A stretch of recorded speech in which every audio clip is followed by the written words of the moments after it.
They were true childhood friends. They were born in the same hospital. They went to the same kindergarten. They even moved up to the same middle school. By coincidence, they ended up as desk partners in high school too. The most unbelievable part was this: both of their families ran rice cake shops, and their stores were only separated by a single street. In everyone else's eyes, nothing could break apart these childhood friends who grew up together. But when she was little, Tamako didn't like Mochizo, because Mochizo always teased her. He even gave her the nickname Rice Cake Girl. So Tamako would often run home crying. She would ask her grandfather why their family had to make rice cakes, because Mochizo always used that to make fun of her. Her mom would always comfort Tamako. She told her that Mochizo just liked her too much. That was why he tried to get her attention in that way. But she didn't expect that would be the last time her mom comforted her. Not long after, Tamako's mother passed away in an accident. Seeing Tamako's empty, lifeless eyes, Mochizo completely changed. From that day on,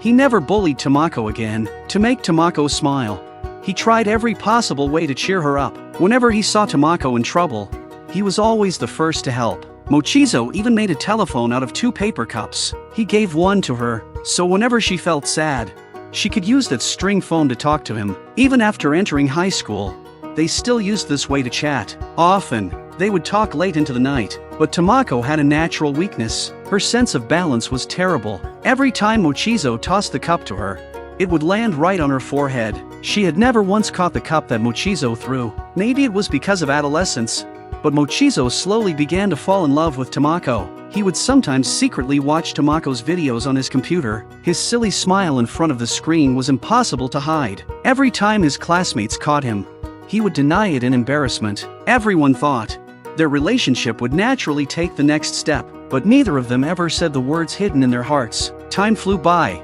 and graduation was just around the corner. Mochizo, who loved photography, decided to study at a university in Tokyo, but his father wanted him to inherit the family's rice cake business. Fortunately, his mother supported his choice. She even saw through his feelings. Before he left, she told him he must confess to Tamako. Mochizo also planned to take this opportunity to tell Tamako how he felt. Compared to him, Tamako didn't really have long-term plans. Even when her friends talked about their future, she didn't want to leave this place. She had grown up on this lively shopping street. Every neighbor felt like family to her. Tamako was satisfied with her current life. She didn't want anything to change, so she decided to inherit her family's rice cake shop. Passed down for generations, Mochizo, however, sat by the window, hesitating. He didn't know how to bring it up with Tamako. It wasn't until late at night, when he saw Tamako's shadow across the way, that he finally made up his mind. The truth was, Tamako was also waiting for a message from Mochizo.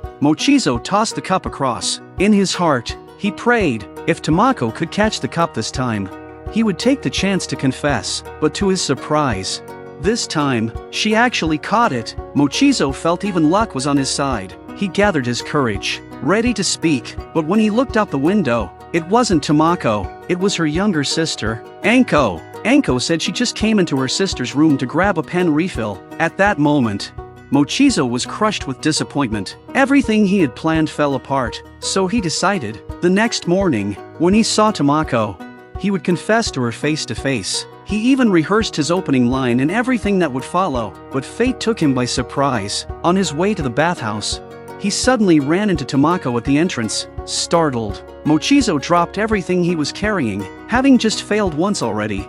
He didn't know what to say. At that moment, Tamako spoke first. She told him some news. She had signed up for the school performance. Every morning, she had to practice baton twirling. Because of her poor balance, she always dropped the baton, so she felt she had to go earlier than everyone else. She had to try harder than everyone else. That meant Mochizo wouldn't see Tamako the next morning at all, and his confession plan was ruined again. There was nothing he could do. With no other choice, the next day Mochizo had to wait outside the practice room, but just then, his good friends happened to see him. They all knew Mochizo liked Tamako, so they started teasing him right at the door. The noise quickly drew the girls' attention. Naturally, Tamako heard it too. It seemed like all the girls already knew about Mochizo's feelings, except for Tamako herself. But Midori, who had always been by Tamako's side, had long noticed something wasn't right, because more than once, she had caught Mochizo secretly watching Tamako. Midori really cared about Tamako's love life too.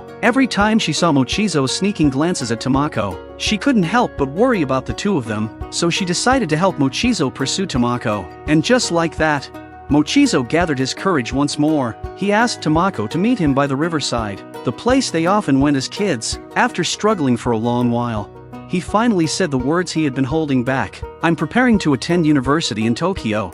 But before that, I want you to know, I like you very much." The sudden confession threw Tamako into a panic. She accidentally fell into the river. Mochizo quickly pulled her out, but Tamako couldn't respond to his feelings just then. She turned and ran straight home. Maybe even she couldn't tell whether what she felt for Mochizo was love or just friendship, because all these years, Mochizo had always looked after her, protected her like an older brother. She didn't know if that counted as love, but when she got home, her mind was flooded with memories of Mochizo. Later, Mochizo brought her forgotten school bag to her door, but Tamako didn't dare open it. Now she was completely restless, with Mochizo's name filling her mind. She even burned the food while cooking dinner. During the meal, no matter what her family said, she kept mishearing it as Mochizo. Her father said a customer ordered 100 rice cakes for tomorrow, but Tamako heard it as 100 Mochizos. Her family thought she was acting strange, but they didn't really worry, because Tamako always had a bit of an absent-minded side. After dinner,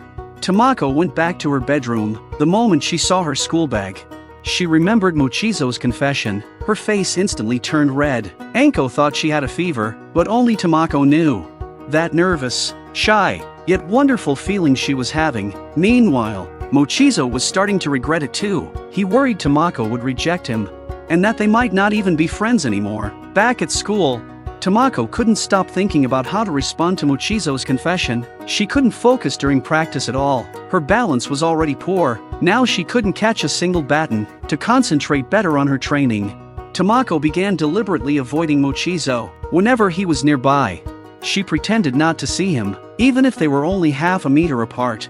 She acted like she didn't know him. Midori noticed Tamako's strange behavior, so during lunch, she and the other friends asked Tamako what she was really thinking. Everyone already knew Mochizo had confessed to her. They urged her to face her own heart. If she liked Mochizo, she should say it bravely. If she didn't, she should reject him directly. Dragging it out like this would only hurt them both. Encouraged by her friends, Tamako decided to be braver. The next time she ran into Mochizo, she greeted him first. They returned to their usual way of talking, but Tamako always sounded overly polite. That kind of distance pained Mochizo. One morning, Tamako strolled through the shopping street she had grown up in. Just as always, the neighbors greeted her warmly like before, but Mochizo didn't wave at her from his window as usual. Tamako's uneasiness grew stronger. She was afraid of losing Mochizo, yet she was also scared she couldn't accept his love. Mochizo, under heavy pressure, ran to the riverside and shouted out loud,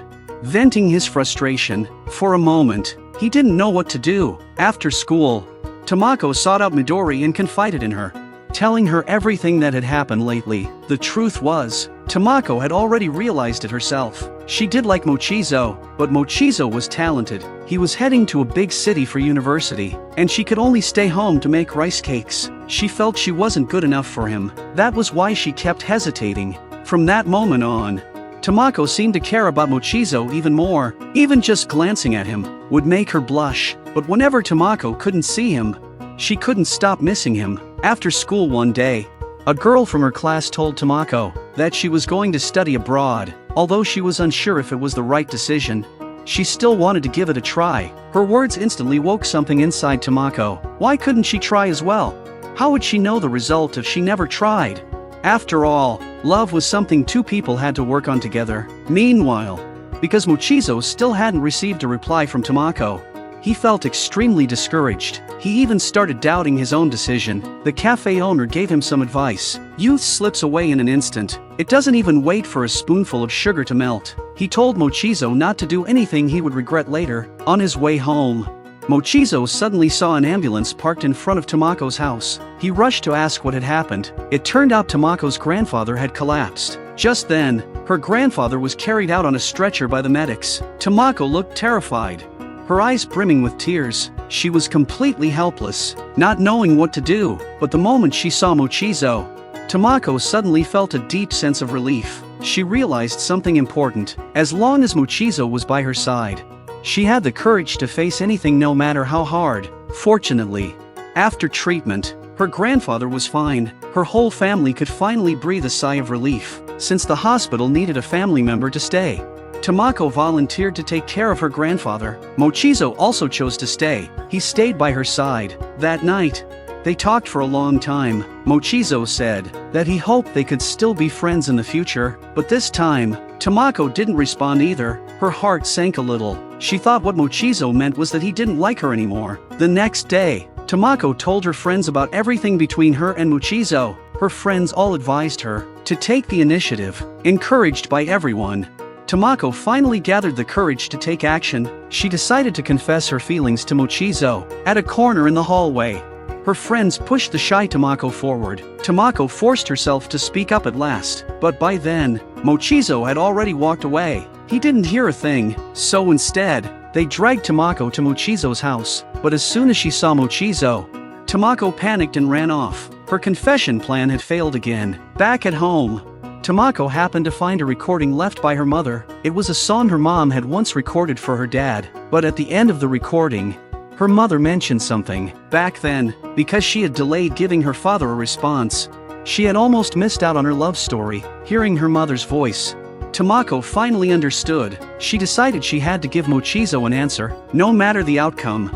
At least she would never regret it. At the last school sports festival, with her heart finally at ease, Tamako joined the performance. She twirled her baton on stage, and this time, she caught it perfectly, just like she had caught her own love. She decided she would confess to Mochizo the next day, but that night, Tamako suddenly received a notice from her teacher. Because of a flu outbreak, classes would be temporarily suspended. The teacher couldn't reach Mochizo, so she asked Tamako to pass along the message, but Tamako decided not to tell him. She thought that with no one in the classrooms, she wouldn't feel as shy confessing then, so Tamako took out the string phone and prepared for her confession the next day. The following morning, Tamako waited alone in the classroom, but Mochizo never showed up. Instead, Midori appeared at the doorway. She brought news. Mochizo was about to leave. He had already passed his university interview and needed to go to Tokyo early. He was taking the 9 o'clock train that morning. If Tamako hurried to the station now,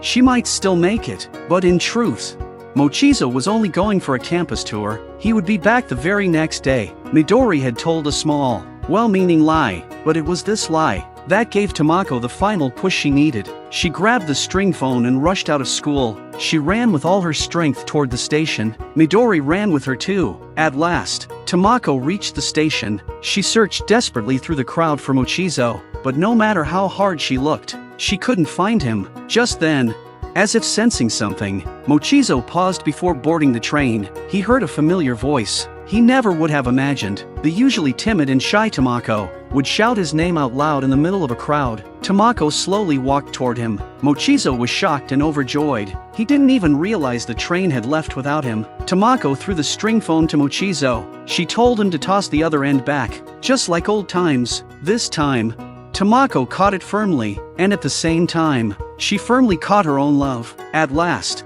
she used the string phone to tell the boy she liked most about the love she had kept hidden in her heart. From clumsy hesitations to a determined leap forward, the love story of Tamako and Mochizo holds the heartbeat of every one of us in our teenage years. It is the late nights spent secretly practicing confessions. It is the unease of fearing loss. It is the sparkle in our eyes when we finally say the words out loud. The story may come to an end, but the courage we found in our youth never fades. Because we loved, we cried, we stood firm, and in stories like this, we've all seen the very best version of ourselves. This story isn't just about Tamako and Mochizo's happy ending, it's because in them, we see the part of ourselves that once dared to love, dared to hurt, and dared to hold our true feelings in our hands. That part of ourselves, in our youth, the very best of us.